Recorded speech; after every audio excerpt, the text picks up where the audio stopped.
Welcome back. I'm Bill.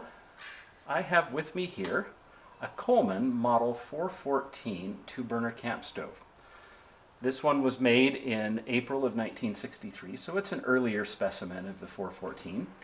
They were made between 1963 and 1965 in the Toronto factory, and they were only made by the Canadian Coleman Company. And they're not really like anything else they made or anything else that was made in the US. This was the first large format camp stove made in Canada after World War II, and in 1965 it was replaced by the Model 444, which itself was basically a variant on the American 413. And then they also had the 446, which was a three-burner that was a variant of the American 426 at the time. So these are kind of unique. This is not in beautiful condition. I'm not going to be doing a full restoration on it. I'm going to be cleaning it up and just doing a refresh on it, and then probably passing it along to another collector. But I thought you might find it interesting because it is a fairly unique stove. They're not by any means rare, but they're not the easiest to find. So, like the Model 4M, which preceded this, although it was the smaller, what they call tourist size, it's got pinlock legs, so you just push this lever in and the leg rotates down. The legs hold the top closed, and we just push the lever back in and it locks into that hole. And then we'll do the same thing over here.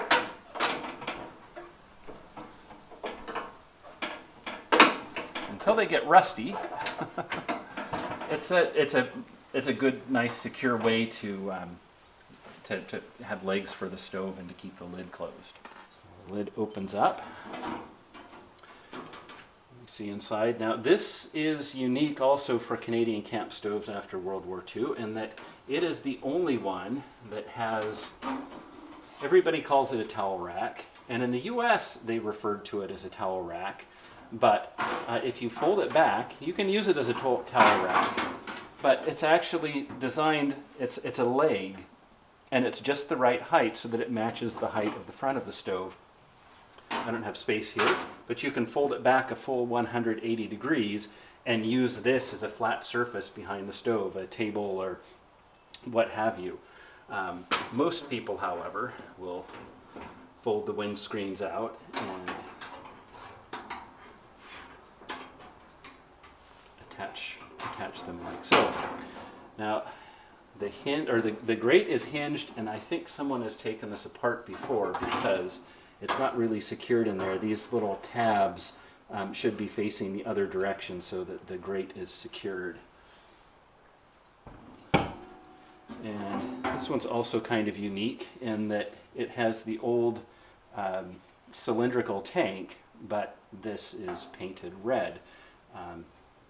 And it's got the instant light valve, and this just keep the handle up.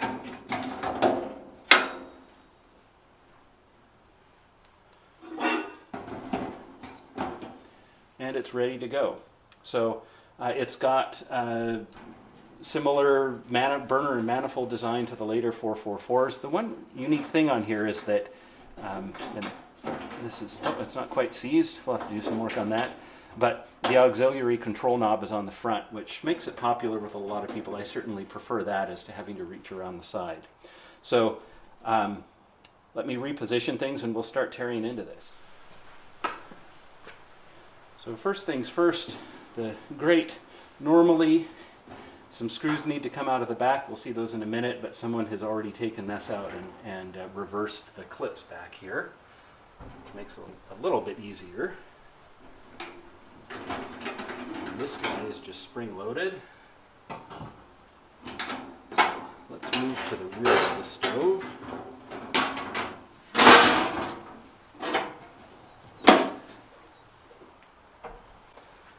And we've got some screws here.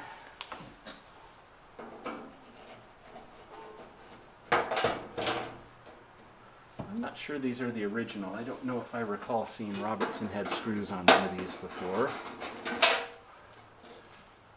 And here as I did that, the grate clips dropped inside, so lid just lifts off when we do that.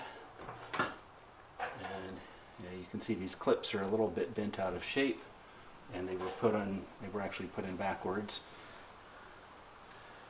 So let's go ahead and see if we can take our burners apart here.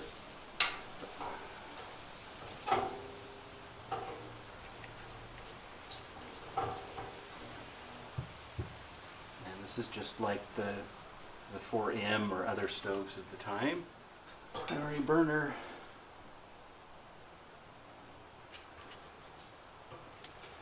This one's always more difficult. Wiggle it a little bit. Okay, let's look at that.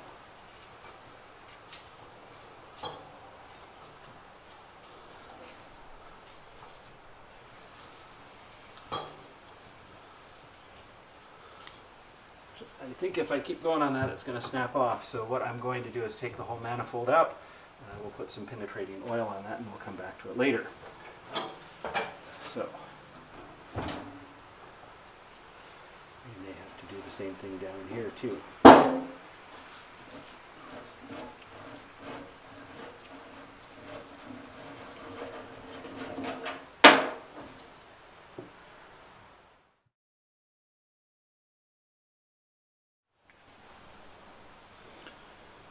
Right, let's give this another shot.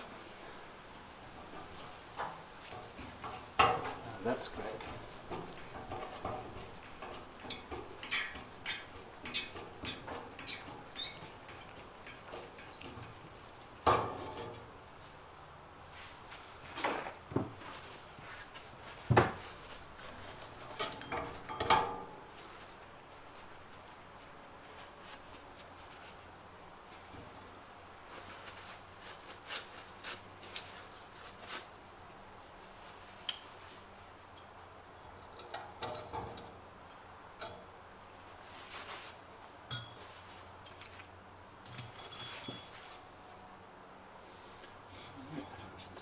Crud in there. We've got this screw out, so we just need to get this guy out.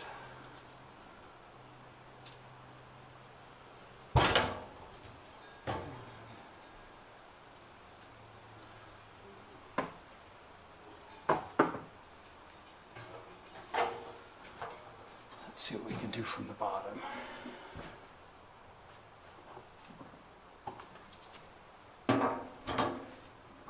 That one's easy.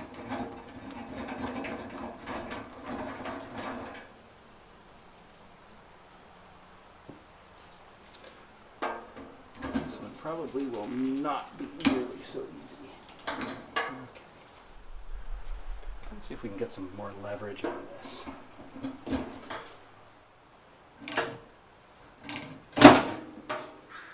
That's what I was afraid of.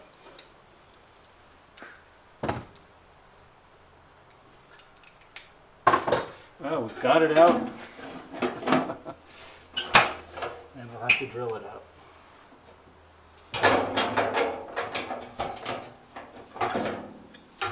All right, yeah. Well, at least that's not too hard to fix. So, we'll take the cap off. And this does have some fuel in it because it's impossible pretty much to get all of the fuel out. Notice we're missing a screw here. If someone's maybe glued this on because it's on there really tight. We'll find out, I guess.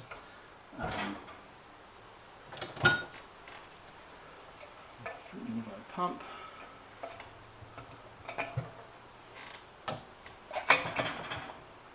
That looks, everything there looks all right. It's well oiled.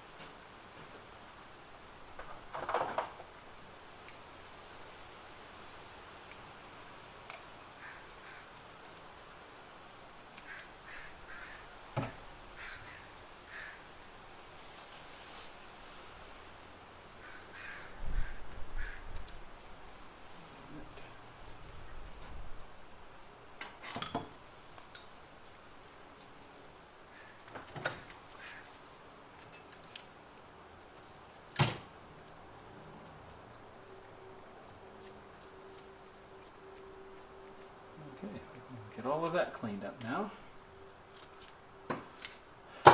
And let's see about our valve here. If we're lucky, we might just be able to unscrew it from this end.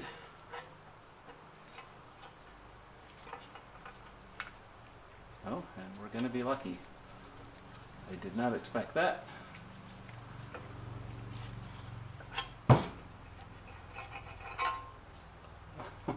Yeah, somebody's had this apart. That's for sure. Oh, and they've crumpled the needle. I think we should be able to fix that though.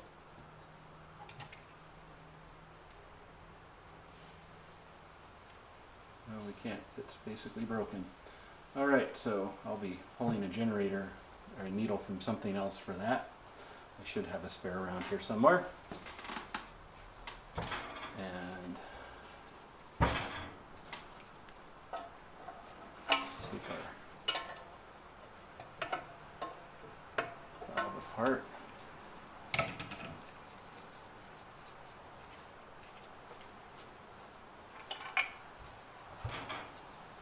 Okay, that looks good. I'm not sure what they did with this. Maybe there's a little prying might pop it apart. Yeah, we don't have our screw here. No. I think someone has glued it on. So that'll be a little extra work down the road here. For now, I'll just leave this as it is. And before we take the valve out, let's finish with the pump. Oh, boy, somebody. This is why I make these videos. Hopefully you can learn something. Someone took this thing apart and just, they didn't put things back together properly. They bent this. Hopefully we can bend that back without too much trouble. Let's get our check valve out of here.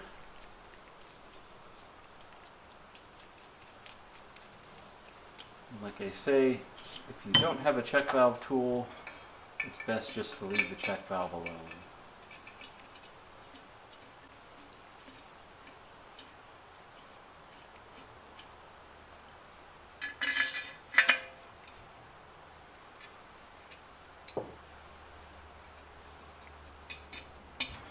If you've got the tool, it's very easy. But if you don't,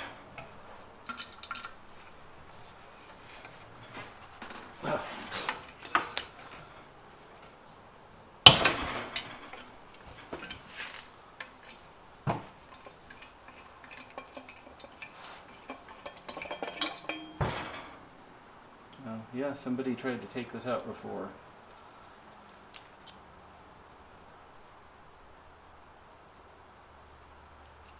You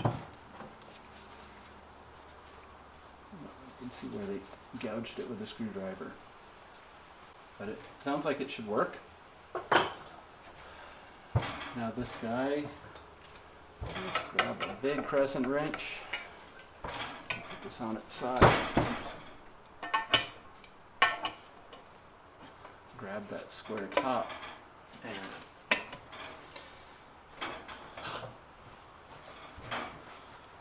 turn this.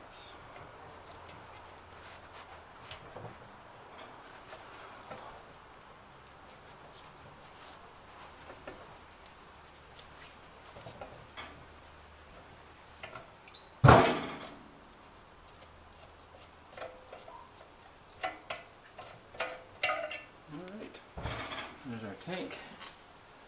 I'm just taking apart the valve. We'll get our fuel and air tube off here.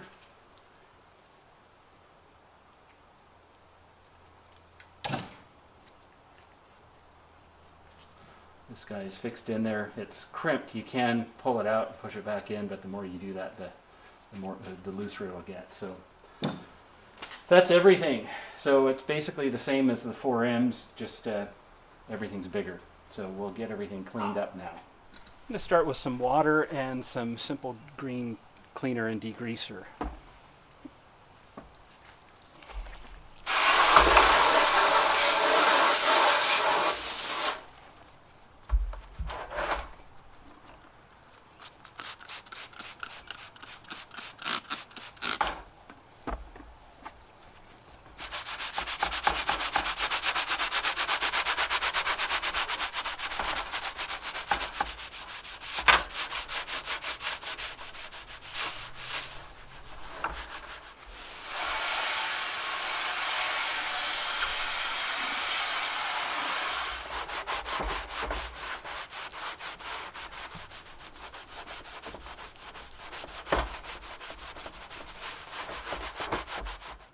So I guess I got carried away here. Surprise. This was just going to be a cleanup. The top of the lid, the outside of the lid, was extremely rusty, considerably worse than I thought. And everything else was just caked with grease, and I thought I could just degrease it and then do some work on the paint. And the grease was embedded in the paint, and pretty soon it didn't take much scrubbing, and the paint was coming off with the grease. So I ended up throwing the whole thing in my electrolysis tank, and it was in there for the last couple days, and I took it out. I did some sanding. I did use some JB Weld as filler on the outside of the lid, and I have already primed it, but that was the only part that was really bad, and I think that will improve the look just a little bit. The rest of this I'm just going to spray with some Rust-Oleum Hunter Green. So let's get started for the first coat. I'll spray 2 to 3 coats, depending on how thickly it goes on, about 10 minutes apart.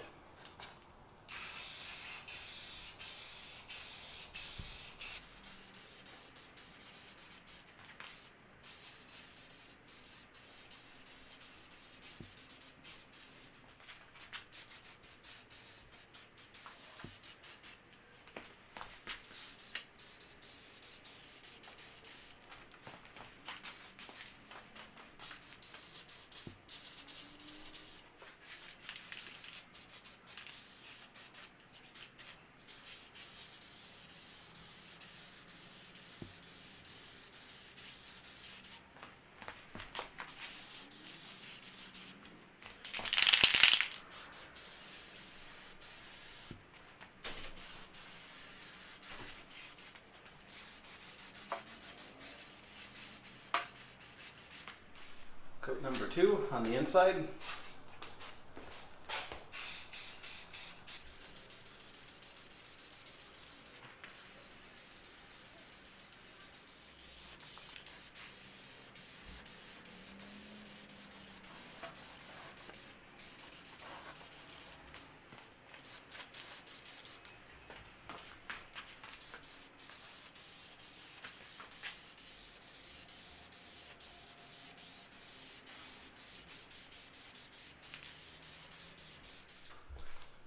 Well, here we are painting the outsides, and I forgot to start the camera. So I'm going to continue on with the outside here.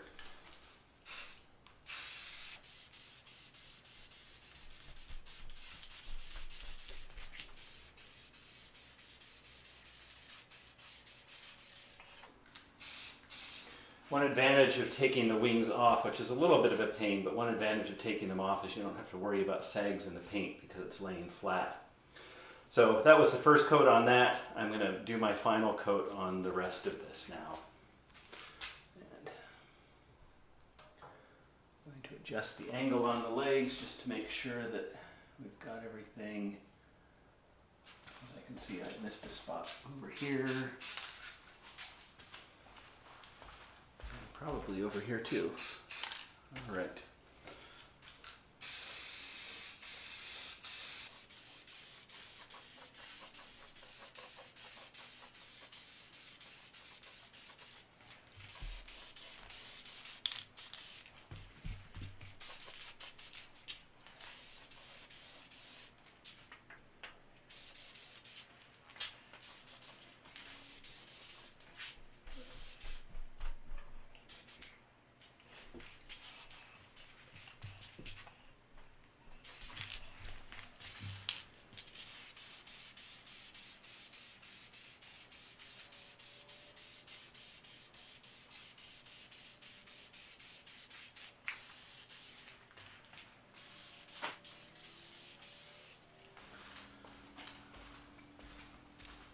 Okay, and I think that's it for the paint.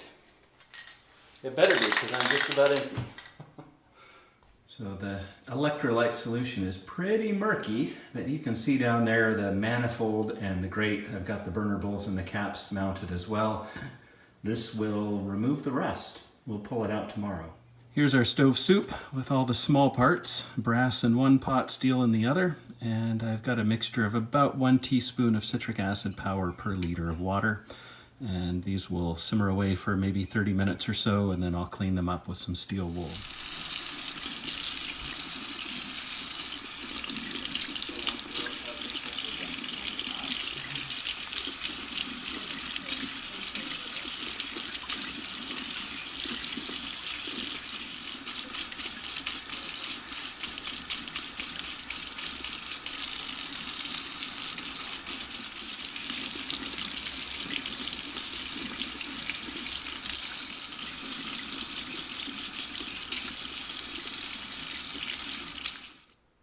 let's start putting the stove back together. We'll start with the tank.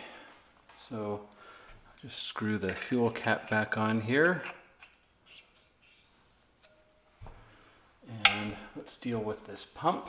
So I didn't polish everything like I often do. This is just rubbed down with some 4/0 steel wool when it came out of the citric acid bath.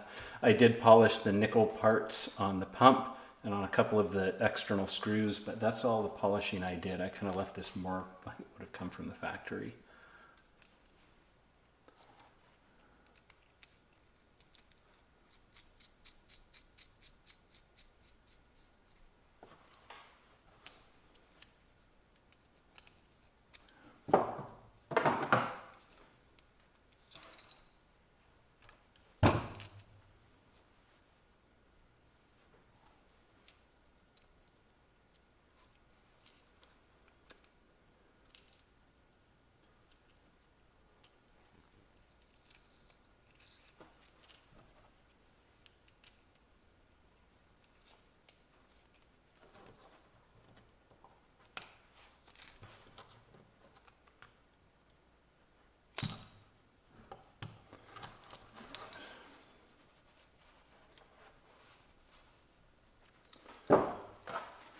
Okay.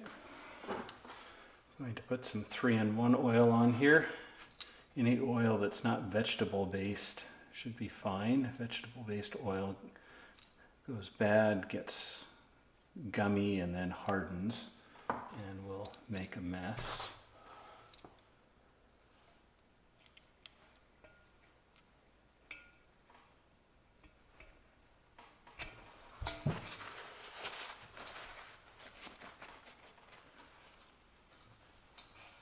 Oh, before we put that in, we need to put our check valve in. Don't want to forget this. I forgot that I'd taken it out until I saw it sitting there. Again, best not to take the check valve out unless you've got the proper tool for it. If you've got the tool, it's easy. If you don't, you can do some damage.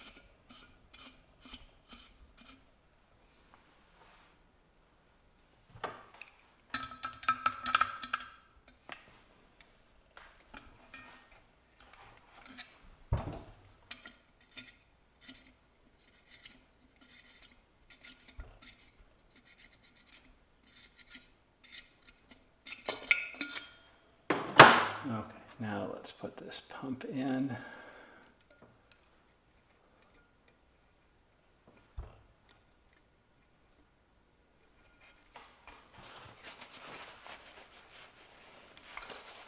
Oh, and we're still not ready to put that in. Where's my ear stem?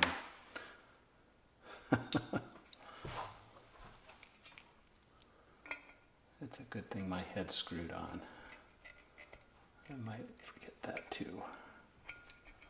Okay, finally, there's everything. Get that all cleaned up. And we'll just push this on. We've got our spring clip.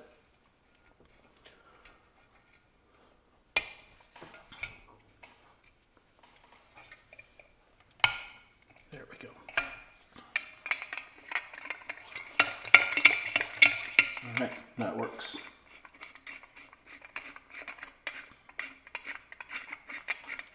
And there's our air stem in there.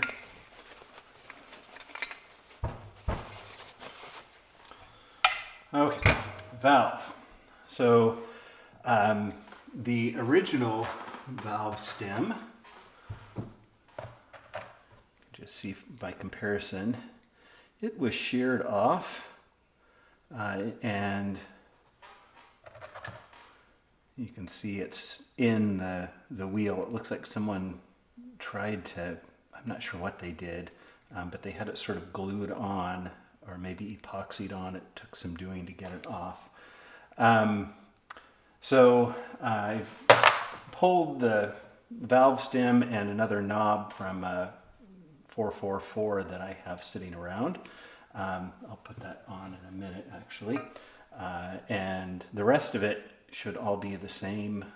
We're reusing the 444 shares a fair number of common parts. It was the model that's replaced the 414 in 1965. So that's our valve. Let's make sure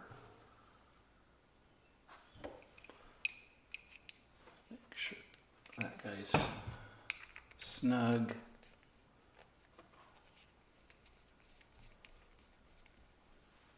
We can make it a little tighter.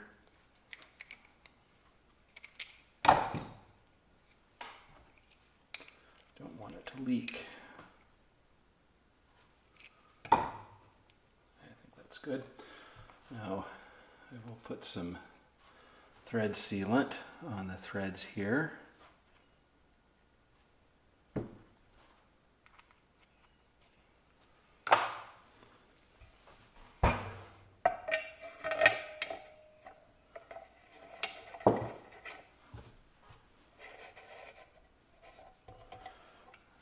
On these cylindrical tanks, you have to take the valve knob off, or you'll end up with a nice crease here.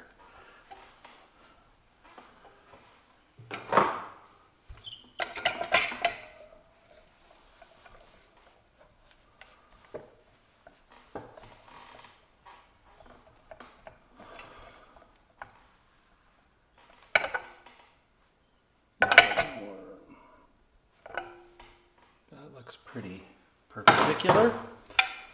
Go ahead and put our knob back on.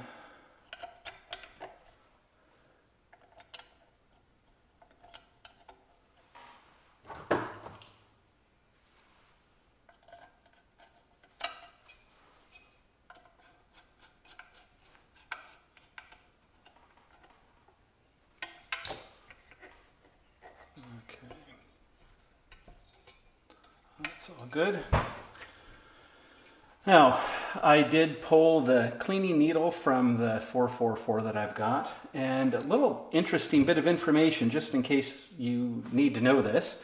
I had always assumed that the large format Canadian stoves use the same generator as the large format American stoves. So in other words, the 444, the 446, and the 414 used the same generator as the American, like the later 413 and 426. So I just happened to have a later 413 tank that someone gave me not too long ago, and I was going to pull the cleaning needle out of this, and what I discovered is that this generator is slightly shorter. So the Canadian large format generator is slightly shorter than the American.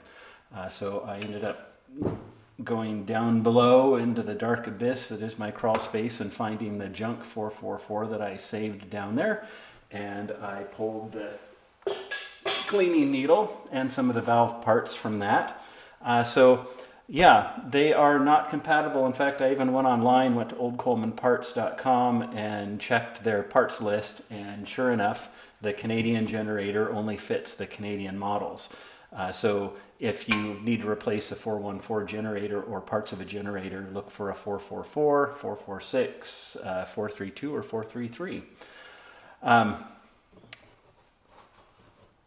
we'll just thread this guy in.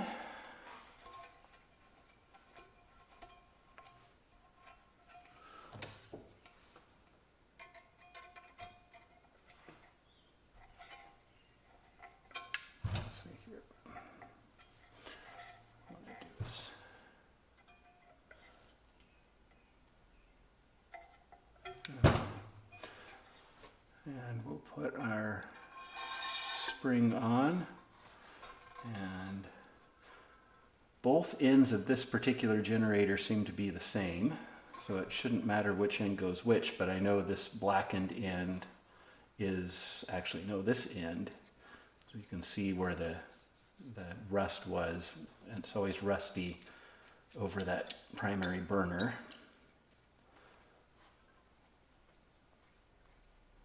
Tighten that the rest of the way once it's on here.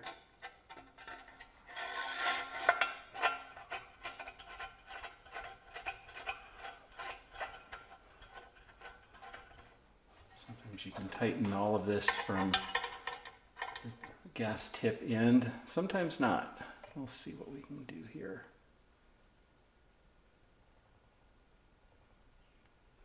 Okay.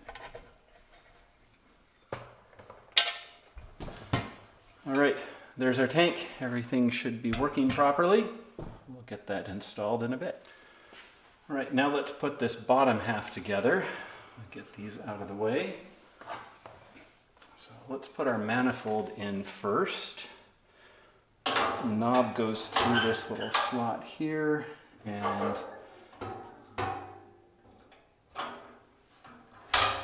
you may remember that I sheared off the bolt that went in this side, but that's a nice 1/4 inch bolt, which makes it nice and easy to drill out. Just stick this bolt up through here, or screw.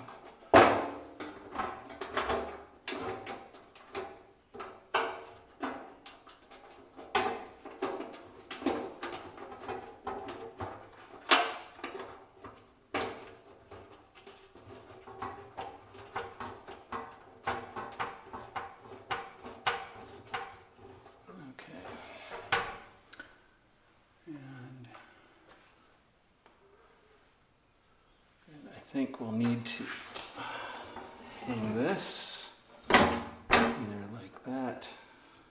I just realized it can't actually go anywhere because of that bracket. Got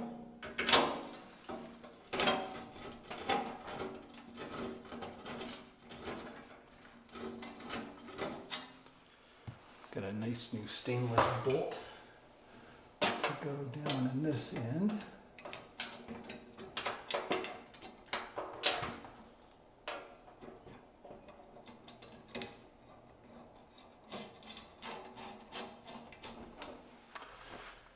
All right, let's put the burners back together. So we've got our primary side. I've got all the rings stacked properly here.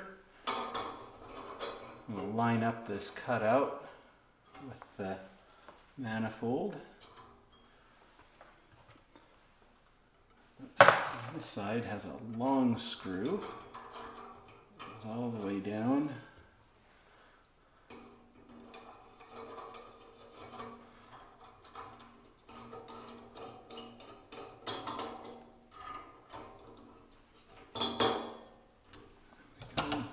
And we've got this side, we've got smaller burner rings.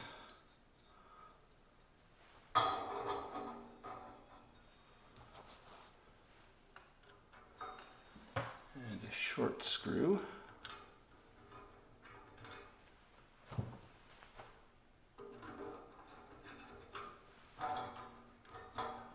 Everything's lined up in there.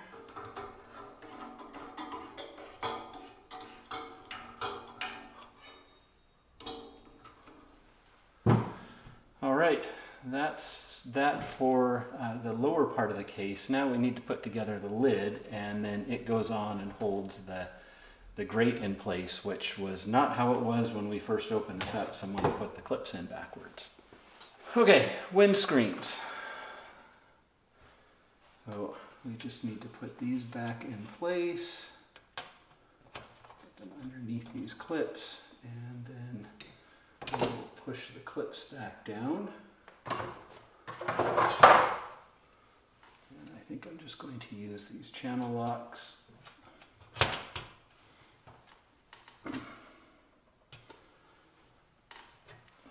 Plating on these clips was in perfect condition, I'd probably use something rubber or a piece of wood, but they were pretty rusty. All right, so there's one.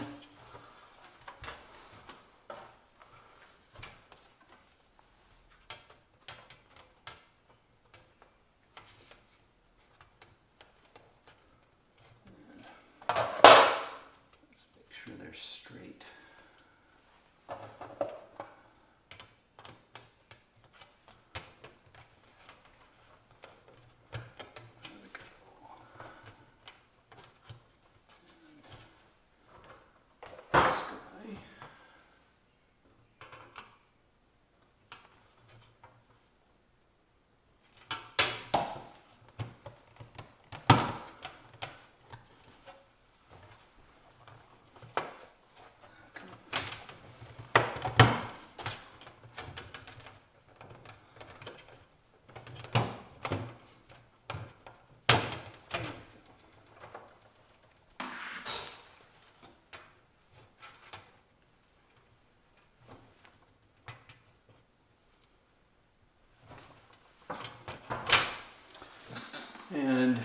then we'll put the towel rack on, and that goes like this.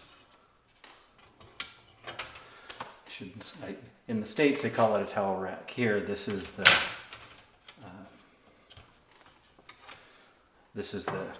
support so that it can sit flat like this behind the stove. Okay, so what we need to do is put the grate on.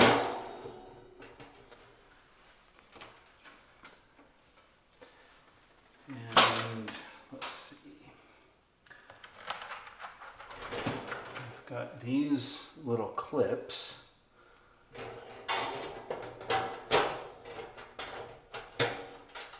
They're held in place as such. And then the fun part,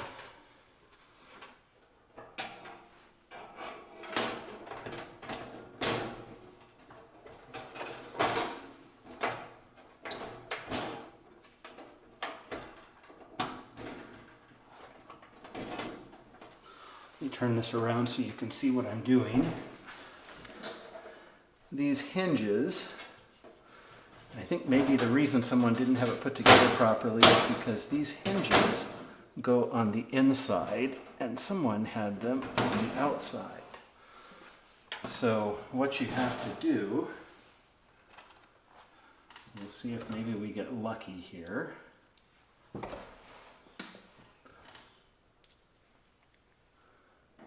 If we maybe can grab everything. I don't know if we'd be that lucky or not. No. But if we actually just get these seated in here. Okay. Now, what I just need to do is open it.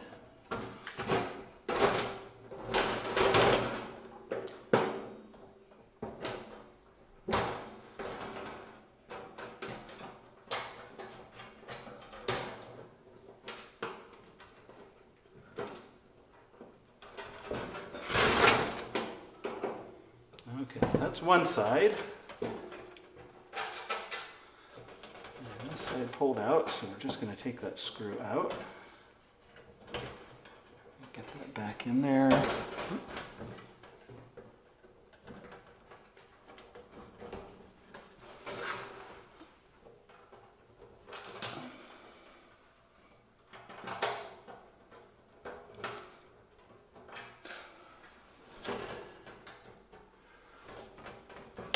Kind of one of those three-handed jobs. Okay.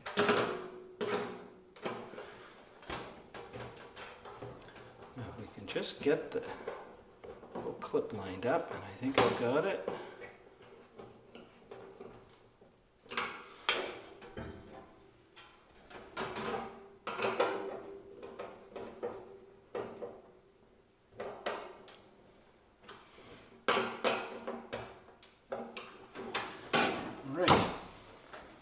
So there we go.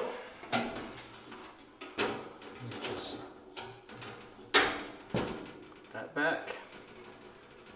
Before we open the windscreens, we'll lift the grate. Pull out our auxiliary knob. And we've got our tank on there.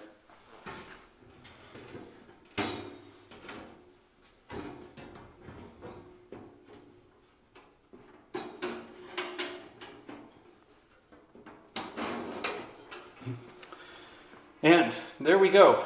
Now, one last thing to do before we fire it up is I need to replace the decals.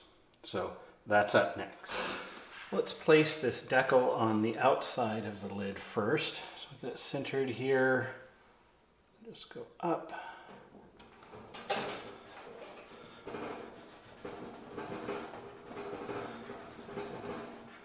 This is paper. The later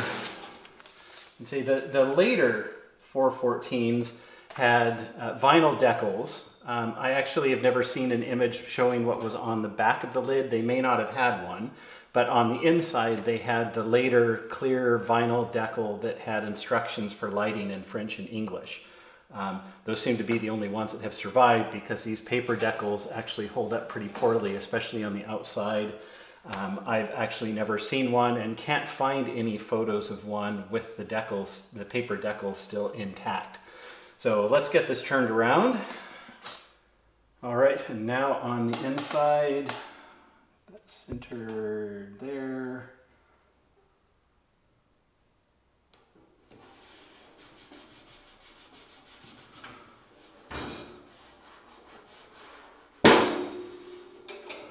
All right, leave that there for a minute.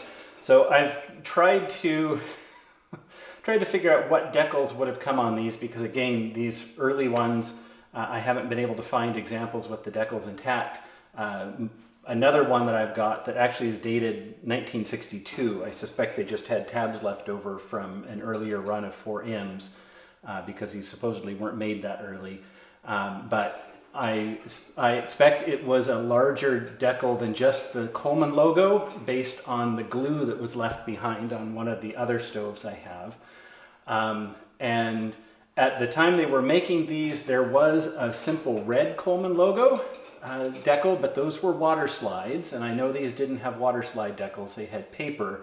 So the 4Ms that were made at this same time used this red decal with the Prevent Forest Fires slogan on it. So since the other stove, like the other 414 I've got, has a larger area of glue or had left behind than just the standard parallelogram, I'm pretty sure that this is what it would have had. So now we've got one more decal to put on, and it's just a little instruction decal that goes here. I'm assuming because Toronto had never used these racks before, that stand, so they put a little instruction decal here, and that one did survive on this stove. For some reason those do survive, probably because they're in an out-of-the-way place that doesn't get banged up much. And maybe is away from heat, but yeah, that one wasn't going to come off when I cleaned this up, so I've made another one. All right, let's place this guy. It just goes right up here.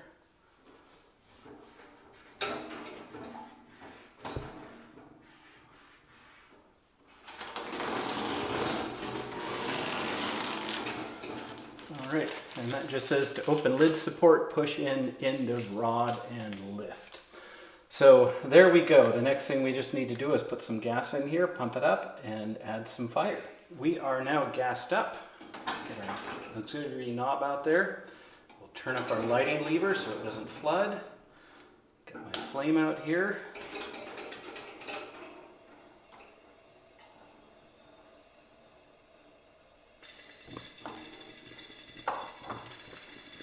And we'll give that probably about 30 seconds today to warm up since it's not very cold. It's actually a fairly warm day here on the island.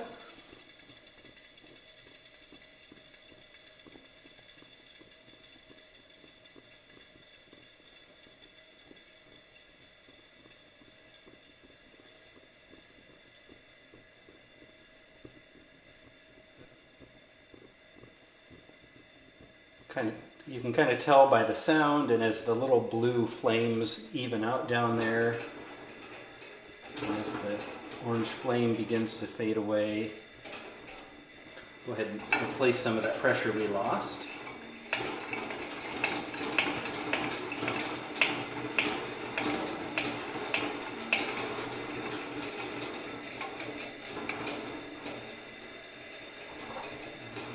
Down a bit, and let's light our secondary.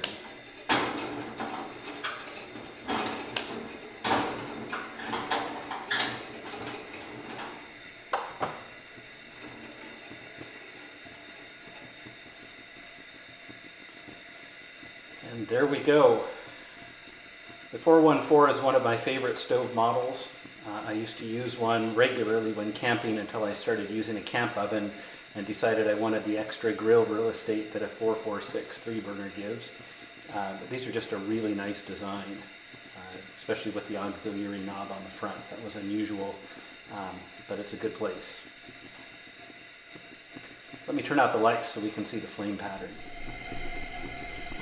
Well, there she burns. I think she's ready to cook again. Hope you enjoyed the video, and thanks for watching, and I will see you again next time.